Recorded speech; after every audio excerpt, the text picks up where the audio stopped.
Welcome to the All Hoops podcast. We are back. I'm your host, Steve Inman. I'm joined by my co-host and producer to the stars, Chris Burrito.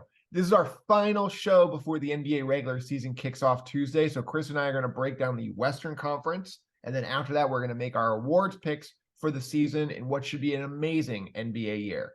Before we get to all that, Chris, my friend, we're back. As I said, how are you? Hey, Steve. Happy to be here on another episode of the All Hoops podcast. As you said, the NBA season is only a few days away, and I think, we're sort of salivating at the chance of like being able to watch the games again. But until then, we're gonna go over who our picks for the Western Conference play-in and playoffs are. I'm gonna start with this. We both think that the Denver Nuggets are gonna take the West. We both agree. Everything else is sort of like up in the air. I think the second best team in this conference will probably be the Suns. So let me completely acknowledge that they suffer from a lot of depth issues, as you know, and they have guys like Nurkic who, if they're injured, it's going to cause a big hole in that roster. That being said, I think this team is so talented that I think that even if one of those guys are out, one of their big three guys, I think they have enough to be the second best team in the West. Yeah, I think that's very fair. I think you and I both put the Suns 2 in our rankings starting the year. I don't feel good about it at all. I just could not find a number 2 team. I mean, I think the Kings aren't going to be that team. I think the Lakers with LeBron and AD, I can't trust those guys to play 70 games each. So I can't pick them. The Warriors have not shown any interest in the regular season in basically 5 years now. So I don't see why, trading in Poole for Chris Paul is going to make them care more about the regular season. I think if anything, it's going to go the other way. So I think I had to put the Suns there by default. I think, as you said, there's major depth issues here. They have 3 amazing stars, and they're going to have games where those 3 guys put up 30 each and they put up 130 points, and they're going to look amazing. But I also think there's going to be games where, Durant misses, Booker misses, Beal has not been healthy the last couple of years. And if those guys go down, they just don't really have a lot there. There really isn't a lot there. I don't think defensively they're going to be good at all. I think I can't see how they can win 4 playoff rounds with the roster they have right now. And obviously, things can change. This group, we did not expect to add Kevin Durant at the deadline last year, right? We didn't expect him to swap Ayton for Nurkic, so they've done a lot of unpredictable things. I think that'll continue. But at this very moment, I'm going to put the Suns there, but only because I can't find anybody else. Yeah, and I think the other thing with the Suns is that we don't know if this big three is going to work out. I mean, in theory, it's going to work out because all those 2 other guys are sort of malleable and can be flexible in how they play. But tell me this: who is Kevin Garnett at his 8? What? You said Garnett. Oh, look at me. Kevin Durant, like at his age, is he going to be the one guarding the best guys on the other team? Probably. Anyway, that's something to think about for the Sun season. But I also think this is probably the most talented team in the West in terms of like star power. And that's hard to ignore. Yeah, absolutely. So Then, go oh, ahead. go ahead. No, so then for me, number 3, I think I do have the Kings. I think they make a jump in terms of like, so they made a jump last year in the standings. I just think that they're going to continue to solidify what they have. I think they're going to be a really good regular season team. The playoffs will be a different beast, but we'll get there when we get there. Yeah. Yeah. Chris, before we get through the rest of our top 10, what team do you see making the biggest leap in those West standings? Last week we talked about the East. I said it was Orlando there. In terms of the West, who do you see making that big jump?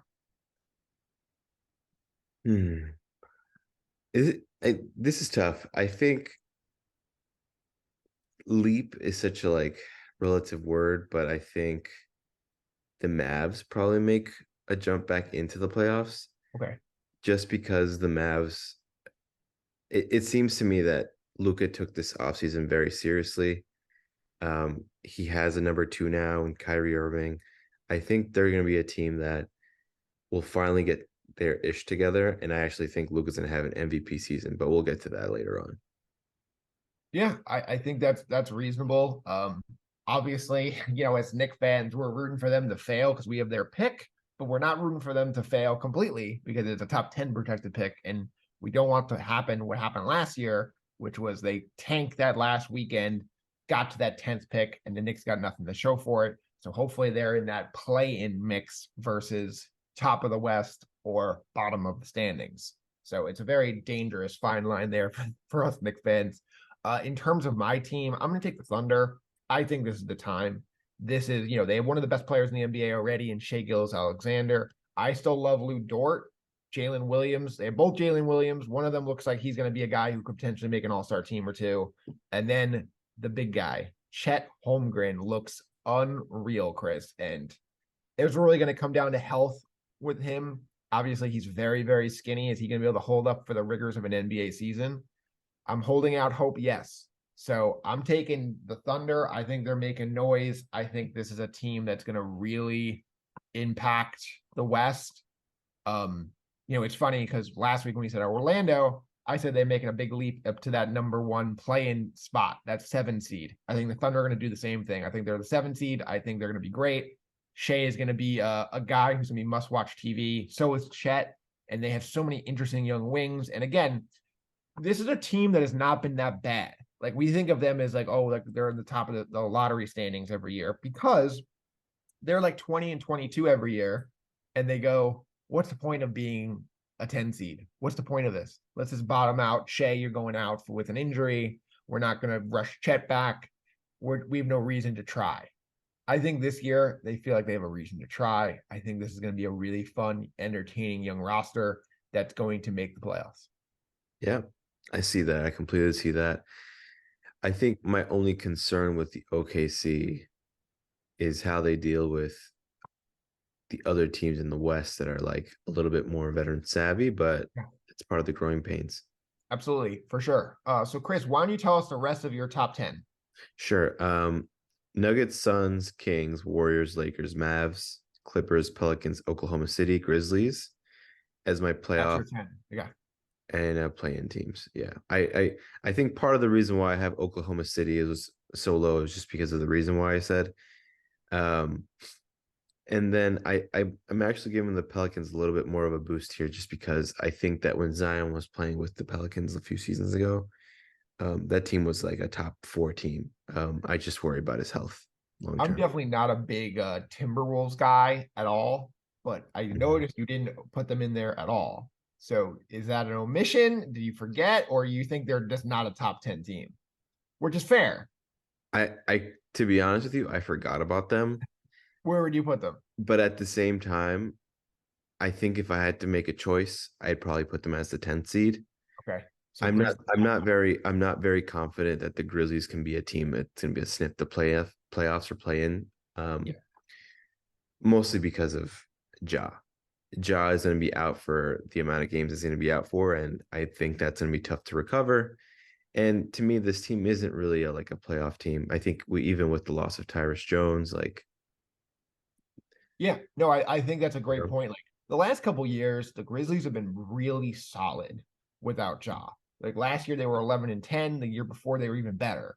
yeah, But they had Tyus Jones, and he was kind of running the show when Ja was out. And I don't really get the rationale behind moving him when you knew this Ja suspension was coming, right? And I know they love Marcus Smart, but Marcus Smart was not very good last year in Boston. This is a guy who's going to want a bigger offensive load. Okay, he wants a bigger offensive load. You got Jaren Jackson, who still leaves a lot to be desired offensively. Steven Adams is more of a rim roller. That's 3 guys in your starting lineup who are just not really offensive creators or guys who can make shots. yeah, And so I think it puts a lot of pressure on Bane to be more than just a shooter. He's going to have to be a go-to number 1 guy for at least a couple months. yeah. And I think that's a problem for this team. I have them 9. So just going through my list, I have Nuggets, Suns, Warriors, Lakers, Kings, Clippers, Thunder, Timberwolves, Grizzlies, and the last team in Pels. So I have the Mavs out. I think, this is just I just don't think they have a lot of talent, Chris. I really don't. I mean, people keep saying like Green is gonna make a step forward, but I think Green was Kyrie has good, just not man. shown that he can really impact winning in a long time now. And I think Luka's gonna get frustrated with the lack of talent around him. It's Luka's gonna have to adjust his game to make other guys better. And he's not shown he can do that at this stage of his career. It's been more like Harden ball, but without Harden talent around him. And I think because of that, I think things can get ugly in Dallas. I think Kyrie could cause problems. I think this could be the year that Luka requests a trade. I think things are going to get very ugly there. Well, I think one thing that can go to your point was that the Lakers and the Mavs were rumored to have interest. Well, the Lakers had interest in Kyrie, Yeah, and so they have the contracts to make that work if they they decided do. to do that. Um, so that could be such a situation for us to monitor if things don't go well. Yeah, Um, but in the meantime, I don't know. I feel like Kyrie is still a prideful guy, and I think Luka is also. So I don't yeah, think the team is going to be worse than last year. yeah. But they could be the same as they were last year and be what they were last year, which was an 11 seed. I mean, they were one out. Like, I don't think it's crazy to think that the same season happens again. Like, think about all what they got out of Luka. That was a lot they got out of Luka, and it still wasn't enough. Like, is Kyrie going to play 70 games or is he going to play 40 games and cause problems? Like, they they lost a lot of their depth pieces by trading Kyrie Irving for Kyrie Irving. I don't like what they're doing with the center position. They're depending on a bunch of different, young guys and rookies to play meaningful minutes that weren't really top lottery picks. So I'm not really sure what's going on here. But I think you're a little higher on them than I am. This moving forward, our NBA award races here. The MVP, I picked Luca a couple times in the last few years. I'm off of that train. You are not. No, I think he's going to win it this year. Like they're not going to give it a Jokic again. They're not going to give it an Embiid again. So I think he's the next. They're not going to give it a Tatum because he has so much talent around him.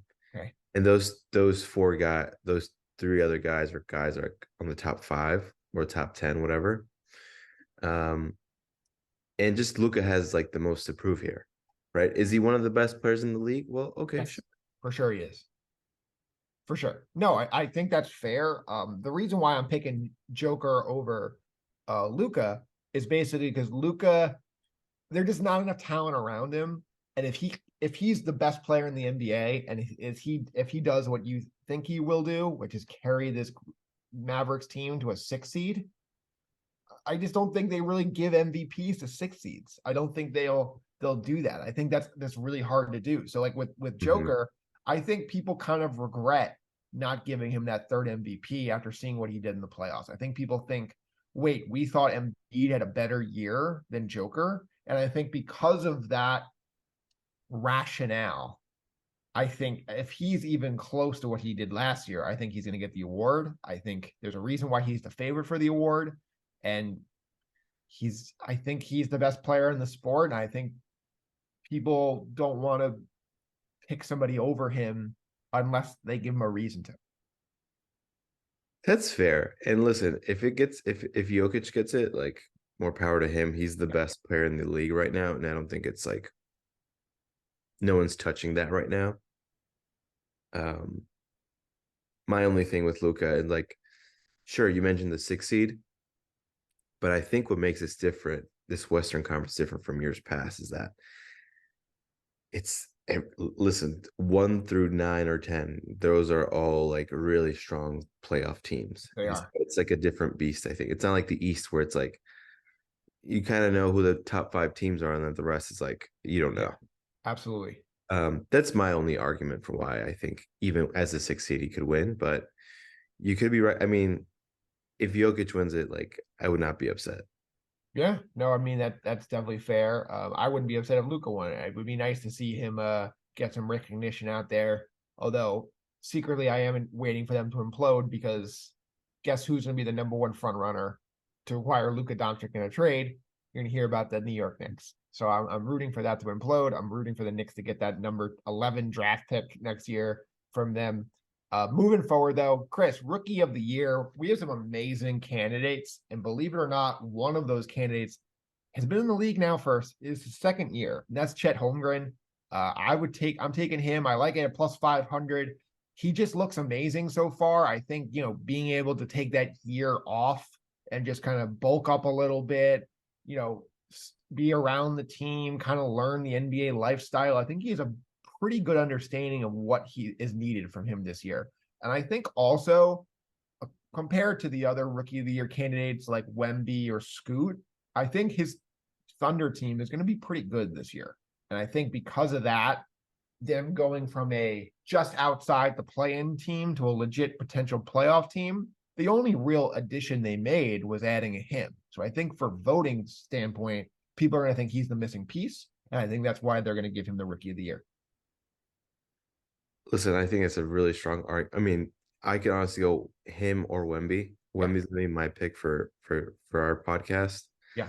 The reason why I think Wemby is gonna win it, and I think people are like obviously amazed by the way he um scores the ball. But I think his impact on the defensive end is just like unreal. Yeah. Like we're gonna see this man block jump shots from the best players in the league with ease. And I think that shock factor is gonna really like impress the voters. And I think for a league that prides itself on being offense, we're gonna see someone who can like wreak defensive havoc at any time he steps the floor in a way that we've never seen on the perimeter and throughout the full length of the court. Anyway, I think to me he's going to be the pick just because he's going to have all the opportunity to in San Antonio. He's going to be there. He's going to be the number one off option, and I love Chet also. My thing is that I wonder if his contributions will be just overshadowed a little bit by like the amount of good players on that team. But I like your pick too. Yeah, I think they're both great options. I think it just comes down to which one of them is probably going to play more. Mm-hmm. And San Antonio, I don't think they're really ready to try to compete yet. I don't think they really want to get out of those lottery standings just yet. I think they want to add another big piece to this team next year. Whereas I think the vibe I get from the Thunder is, okay, we've been tanking for long enough. It's time to go try to win some games. And I think because of that, when we get to February, March, April, Chet's going to be playing more than Victor. Obviously, they're both two skinny, lanky, amazing kids. So like there's really no way to know which one of them is going to play more. But based on the team's attitude towards this, I'm going to go with Chet right now. All right, moving forward, Chris, defensive player of the year. I'm going Giannis here. I think he's been one of the better, if not the best defensive player in the NBA the last few years. And I think them trading Drew Holiday for Dame just further emphasizes the need for Giannis's defense. And I think because of that, he's going to get more recognition. Whereas before it said, okay, you have Brooke Lopez, you have Drew Holiday. How can we really evaluate if you are the best defensive player when you have all this defensive talent? Now you're trading in one of the best defensive guards in the league for one of the worst defensive guards in the league. And so I think because of that, if Giannis's Bucks had a great defensive season, I think he's going to get big recognition for that. I like that at plus 700. What do you think? I love your pick, Giannis, but I think the same argument can be made about like you have Brooke Lopez, who's also like a really good defensive player alongside him. My thinking, and for much of the reasons why I think Wemby could win Rookie of the Year, I also think he could be Defensive Player of the Year as well. I just think that he brings something we've never seen before, which is someone who a center who could guard literally anybody on the court with ease. I'm just so impressed about what he could bring to the table that like and listen, I don't know if the Spurs are a playoff team, but I think his impact defensively is going to be felt in such a way that's going to be like not seen before. But I'm going with Wemby again. in your opinion, does Wemby play enough to get this award? Yeah. Okay. All right. I mean, Moving. I can't assume like Sure. they're gonna get no one's gonna get No one can assume, especially in the NBA today, yeah. But yeah, no, I think that's a good one as well. Chris, how about most improved? What do you think? This pick is gonna break my heart. And I think it's gonna be Obi Toppin. Oh, wow. Wow. You might be right. To me, this award is about opportunity and and jumps, career jumps. Um, correct me if I'm wrong, Steve, but this is a contract year for Obi, right? Sure is. So you pair that with the fact that he's going to be with a point guard who's actually going to pass him the ball, or in an offense that's going to involve him. And I just think he's going to have all the opportunities to be like, a 15 to like 18-point scorer on a Yeah. team that like is going to go run and gun, which is perfect for Obi. I think we're going to see him flourish, unfortunately, for us Knicks Yeah, fans. I think you're right too. I mean, obviously they took a power forward in the top 10 of the draft, so it remains to be seen if he will get that full leash like we think he will, but so far it looks like he will. It looks like they're letting him loose. This is going to be his spot. And I think that's a great pick. I really do. I think that would not surprise me one bit. I'm gonna go Maxi. I got that at plus 1200 here. I just think, with him, he's shown he can light it up. I think, you already had Embiid come out this week and say, like, if Maxi wants, he can lead the league in assists. I think they don't know what they're getting out of Harden. If Harden doesn't show up, Tyrese Maxey is going to be asked to score, 25 and 8. And if he does that, I think this is a wrap, basically. Like, I think he easily gets it, especially for a playoff team that desperately needs his production. I Mhm. think that's an easy one. Um, my theme this year, if you've noticed, is basically trying to get the narratives going, right? Whereas, like, what are the voters going to see? And so I'm going Maxi. I think because people love him, and I think he's ready to take that leap if Harden is not around. And I think either Harden's not going to show up, or I think Harden's going to get traded in the next few months for a package that's not going to bring a guy in above Maxi. Yeah. I think that's a great pick also. Maxi to me is like such a nice guy and like I see like all that potential with him and I feel like in some ways like Harden's holding him back. So I'm excited to see what that next step forward for the Sixers are. Yeah, no, I'm with you there. In terms of our coach of the year, I'm gonna go Mark Dagnall. We've talked at length about how much I love the Thunder. I think he's a really good coach. He was Have a coach we? of the year I don't think we nominee. have. He was a coach of the year nominee last year. I think, this year they're going to be more in the spotlight with, him having a better team. They're not, I don't think they're going to shut everybody down in March and April like they have been the last few years. So I think he's going to get some recognition and they're going to win mid 40s games and Thunder are back. To me, I think for some of the same reasons, except for the inexcusable amount of times they've tanked, is the Pacers. I think Rick Carlisle. Rick Carlisle, I think, um, has proven to like turn the ship around from many different places, and I think he he's gonna make the Pacers a lot better. He came in last year, made his impact, and I think another year under him is gonna make great players out of guys like Obi too. So Yeah, no, I'm definitely with you there. I think that's a great one. Last one, six man of the year. This one I had a little trouble with. It's hard to kind of evaluate who's kind of be those six men right now. I think this is something that can change very quick. Like, for example, if you told me Chris Paul is going to play all year off the bench for the Warriors, I would put him in this race. It sounds like he's going to start for now with a Draymond injury. So I'm going Malik Monk. He was a six man of the candidate last year. I think he continues to get a little better the more playing time he gets. I think, he's a guy who can play in crunch time over a guy like Kevin Herter or with Kevin Herter and De'Aaron Fox. They could do that as well. So I think he is a really quality player that continues to get better. I'm going Malik Monk. sweet. And then to round off our list, I'm gonna go with quickly.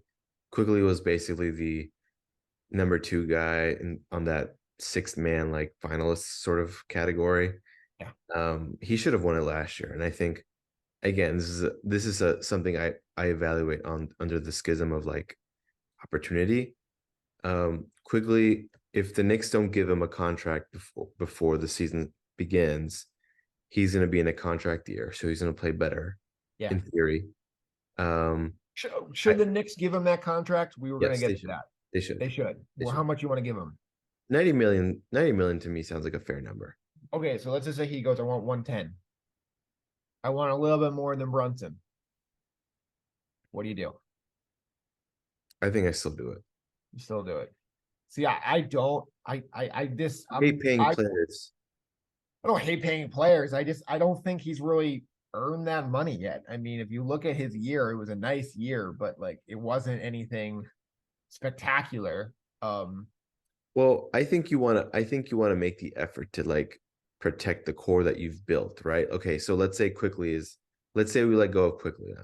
Now Yeah. we have to invest either in time or in a I'm player. not even saying let go of him. I think that's a great point, but I think if you don't pay him this week, what happens? He becomes a restricted free agent, and any team can make him an offer.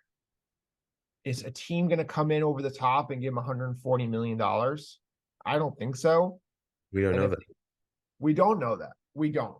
But unless he's about to make a fourth year leap, and I hope that the Knicks know that answer better than we do, who knows? But Hmm. unless they know that answer is yes, I probably would just hold pat and say, we're just going to match whatever deal comes in. Because if you notice, restricted free agency, it's really hard to get a big deal. Like, look at Austin Reeves. Austin Reeves looked like he was going to be a guy who was going to get the full max he could get, which was 90 something million dollars. And he got zero offers from any team. And then the Lakers said, all right, we'll give you 50 something million. And he said, deal, I'll take it. And I mean, is he a better player than Quickly? I think they're comparable. I don't think one is much better than the other. So it should Quickly get double the money before he hits free agency. I don't think so. I just believe that there's not going to be this robust market for a guy because if you want to sign Quickly on July 1st, July 4th, whatever it is, that ties up your cap for 3 days. So basically you're committing to a guy knowing that all the other free agents are going to be gone. And there's a very good chance the Knicks go, okay, we'll match the offer. So like the only reason really to do it now is just to make sure that he's not upset with you. And to me, that's not a good enough reason. Okay, so I know where you stand with that. Um, to me, the reason you sign him is to keep the core intact. You still have him as a trade asset. A trade asset that's under contract for 4 years, for 3 years. And if he's having a good season, that value of that contract is going to improve. Yeah. Um, I mean, if obviously like if he performs better than he did last year, which is very reasonable, he's 24 years old, he could get better. Then it probably makes sense to sign him now. But if you think this is kind of is what he is, then I probably wouldn't sign him now. And it's really just about the Knicks making that so, evaluation. and then here's the other layer of this that makes things complicated, right? Let's say a year from now, let's say we don't sign him. Um, we're probably gonna have Donovan. There's a chance we might get Donovan Mitchell, right? Sure. At that point, we're gonna have three guards that we're gonna be paying close to 300 million to. That's tough. That to me is a con. Like if you think Donovan Mitchell's coming, I don't know if you should sign quickly. That would be the only reason for me not to get it. I don't want to plan around guys on other teams because that's what the Knicks have been That's doing for fair. 20 years, and that has never once worked out. They planned it That on Donovan Mitchell last summer, and that's that didn't work completely fair. out. And I like mean, but that's I feel like it. So okay, fine. As a counterpoint Donovan to my Mitchell's not a free counterpoint, agent for 2 years. It's 2 years. sorry. So as a counterpoint to my counterpoint, Okay. in any Donovan Mitchell deal, if we do that, if we end up making a deal, Yeah. we're probably gonna have to include quickly, right? Maybe. It could be draft pick heavy. It could be Barrett. It could there's many avenues they can go to get a Donovan Mitchell deal, to get a deal for a star player. It doesn't have to be Quickly. If you do sign Quickly, you can't trade him for 6 months from when he signs a contract. So basically that would eliminate moving him in a deal this year, that means he's a Knick for the next season. But again, I'm not saying don't sign quickly because I don't believe he's part of the future. I'm saying don't sign quickly because I don't think there's a financial advantage to doing it now. He's coming off a very strong season. I'm skeptical he can do that again. I think you believe he's actually going to get better, which again, 24 years old, very reasonable. And I just don't think he's going to break the bank as a restricted free agent because restricted free agents don't break the bank. Right. I hope you're right, Steve. But like, there's no downside because like, let's just say he puts up 20 a game on elite shooting. He becomes an all-star. You know what you do? You're going to pay him a little more. He's still under contract. He's still here. He can't just walk to another team. Like even like think of the DeAndre Ayton stuff, right? DeAndre Ayton's a free agent last summer. The Suns hated him. He hated being there. They still got the deal done and then said, we'll figure out how to make this work. And they didn't even want him and he didn't want to be there. And they still made it work for a year because for restricted free agency, it's so hard to leave your team. All right. I take your word for it. I'm just saying, like, I also don't see the harm in taking care of your business ahead of the season. My thought on it is And if he does play out his contract, you never know how these things work out. That's like a variable that like you don't need to have, right? Like you're so like just for the same because reason. you're talking about paying you're talking about paying him 25 million a year. You pay him, you already paid Barrett 25 million a year. You paid Randall 30 million a year, and you have Brunson that's 25 million a year. That's your core. You can't add another star player to that core without trading one of those guys because you already hit your cap. So you got to be really sure before giving that final deal to one of these players that this is the right guy to do that with. That's all. And I just don't think they need to do it right now.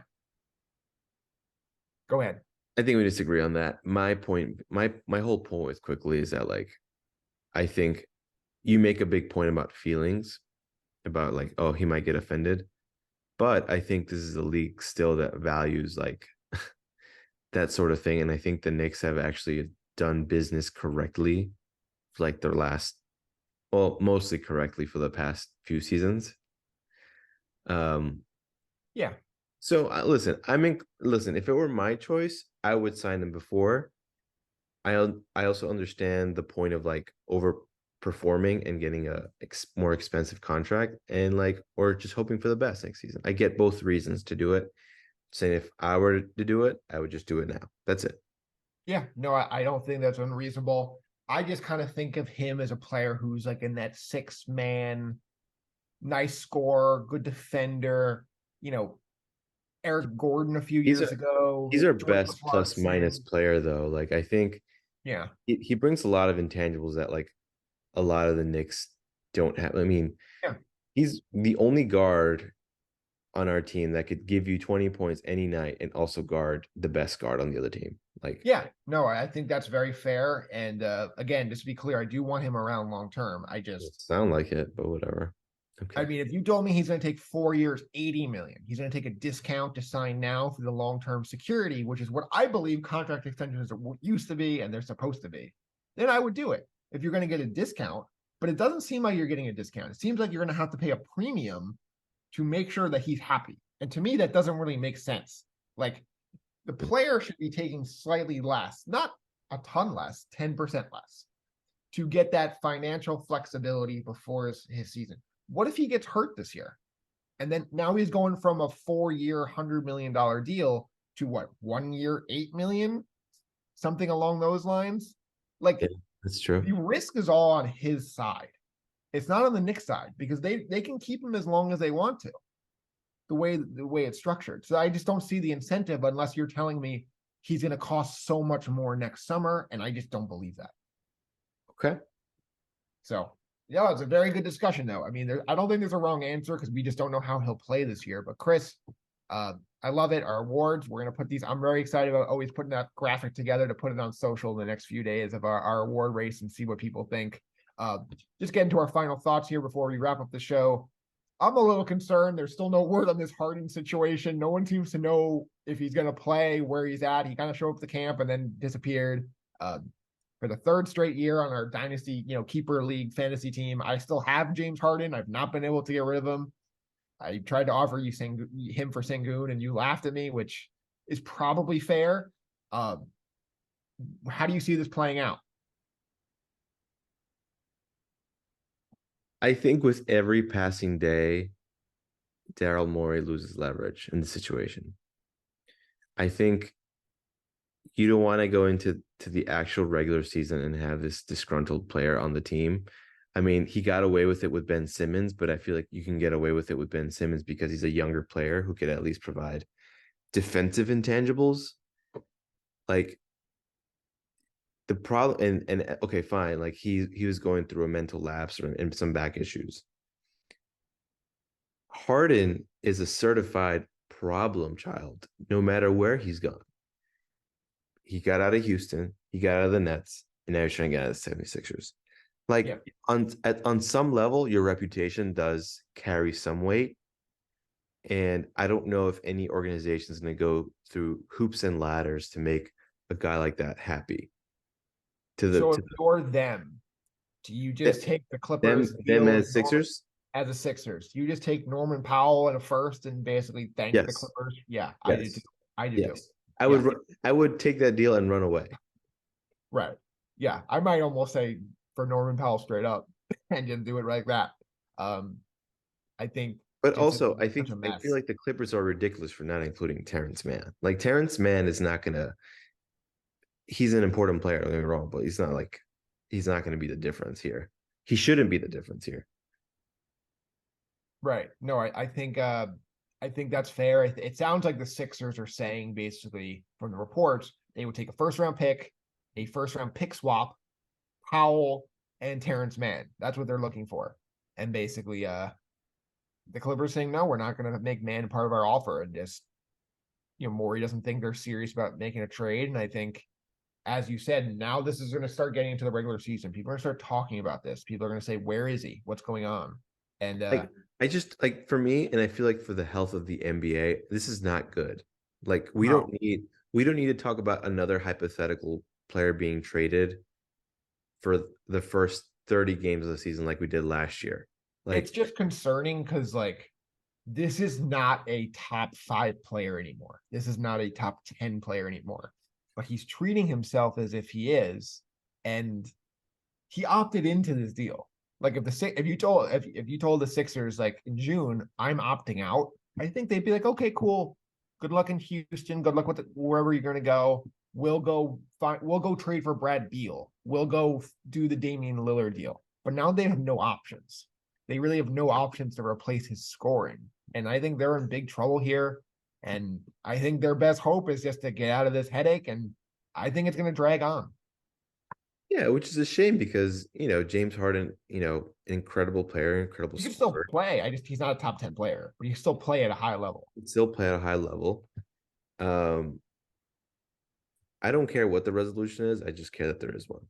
That's kind of how I stand with it. And I don't want to talk Here's about. something with the Athletic. This tells you where these trade talks are. So basically, Lawrence Frank, who's running the Clippers, basically said the team stance is Mann will not be part of any offer. Okay.